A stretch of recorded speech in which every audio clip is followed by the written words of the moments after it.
today. We have with us head coach Kellie Harper, and we'll go ahead and start taking questions. First from Maria. Coach, you've mentioned it before, but this is quite a road stretch. Starkville, Mississippi, not an easy place to play. You've lost the last 4 games to Mississippi State. Then you got to go to Texas A&M. Obviously, they're second place in the SEC. You guys are hanging on to third. Then a rematch with probably what's going to be a very motivated Kentucky team. How do you approach this road trip with your team?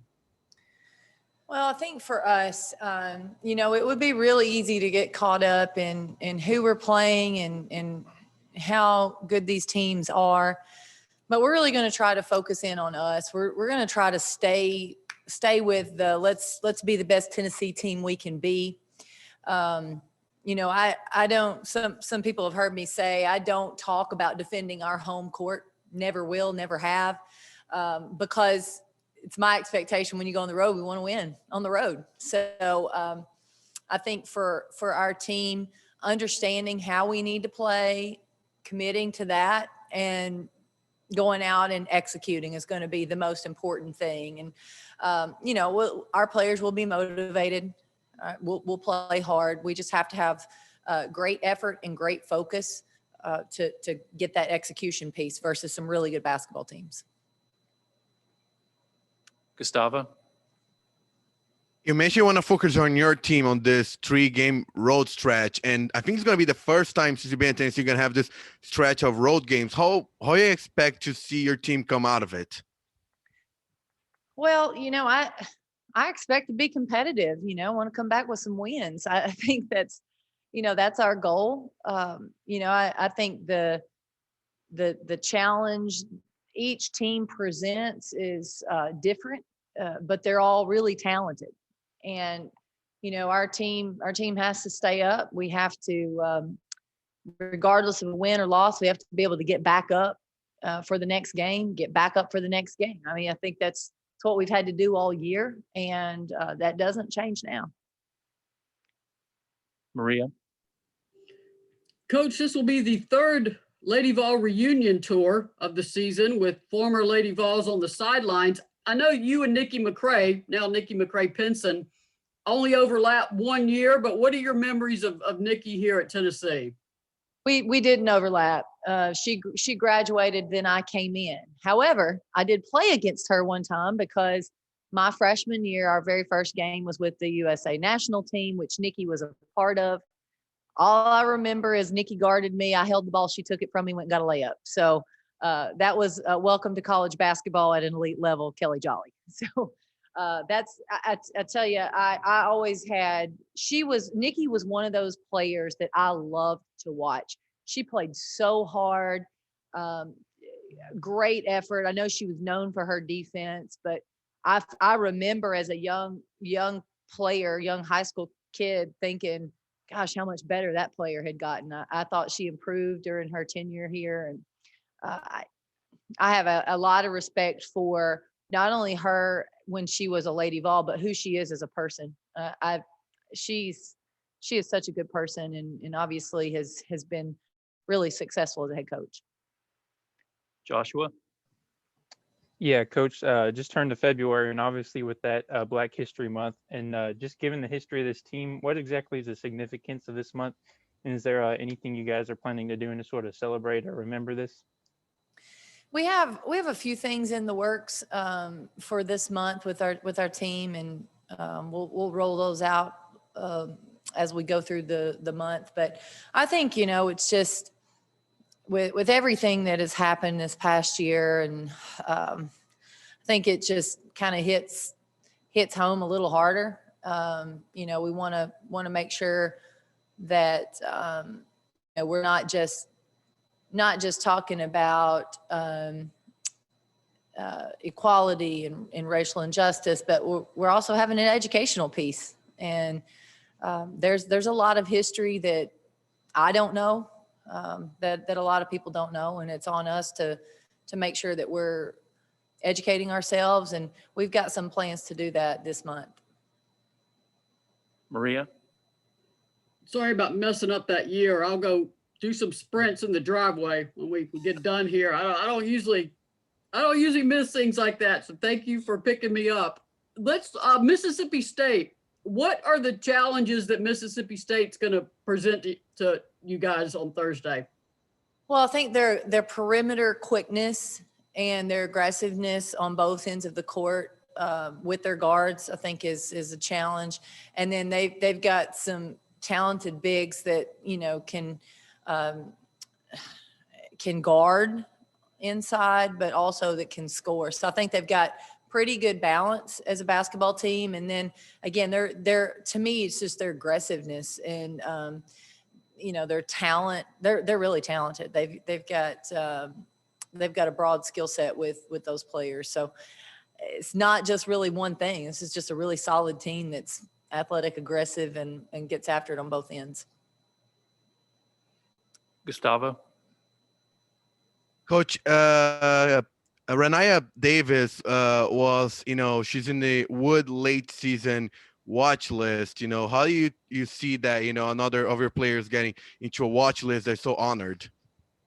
Well, no, that's an elite list nationwide. You're going to see obviously best of the best on that list. And I think Renaya deserves to be on there. I'm excited that she made that final list. Obviously for her, that's really good. The fact that she's on it means she's played well, which is really good for our basketball team. Joshua? Yeah, Coach, you're kind of in the same boat as where you were last year, maybe a little bit better record this year, kind of going into the home stretch of SEC play. But you guys kind of faltered a little bit to end the season last year. So I'm just wondering, like, what things you guys need to do to make sure you stay strong to end the year? Well, I think we're a completely different team than last year. I'll definitely say that. I have no idea what our record's going to be from here on out, but our team has a great mindset and a great attitude about how we need to approach these games. And I think we can, I think we're in a better position right now to handle both success and failure if, you know, we're to have those in the next few games. So what we have to do, I kind of started with this today, we have to still focus on us. I really do believe that we've got to continue to find ways to be the best Tennessee team we can be. And, you know, that means we're going to get in the gym and shoot extra. That means we're going to watch film together, learn, we're going to grow. We're going to try to correct some things. We're going to try to build on the positives. You know, we want to get the ball to the paint. You look at our stats, you can tell that's part of who we are. But, you know, we've got to stay hungry, which we will. And we've got to stay focused on our execution. David? Hey, Coach. Still kind of amazed from Tamari Key's triple-double. I just wanted to know, how has she grown since coming to Tennessee, and where can she go from here? Well, you know, I think when we first got to work with her, we realized what a special talent she was. And, you know, her freshman year really got thrown into things. We threw her in there, and, you know, she had a lot of growing up to do her freshman year. And it was tough at times, you know, being a young player in the SEC period is tough, but doing what we asked her to do, I know it wasn't easy, but I tell you, from year one to year two, great growth. I think we're seeing now a confident Tamari who knows how she can affect the game on both ends of the court. I think she really wants the ball on the block. I think she's confident in scoring. Her teammates are looking for her.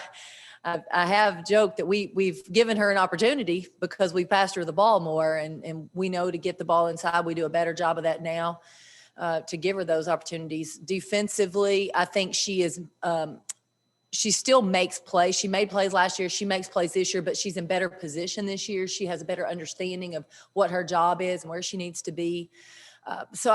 And where she could go, she could be one of the best players in the country. I mean, she really could. She is that talented, you know, and we just want to keep bringing her along, getting her a little bit better, a little bit more confident each game, each week.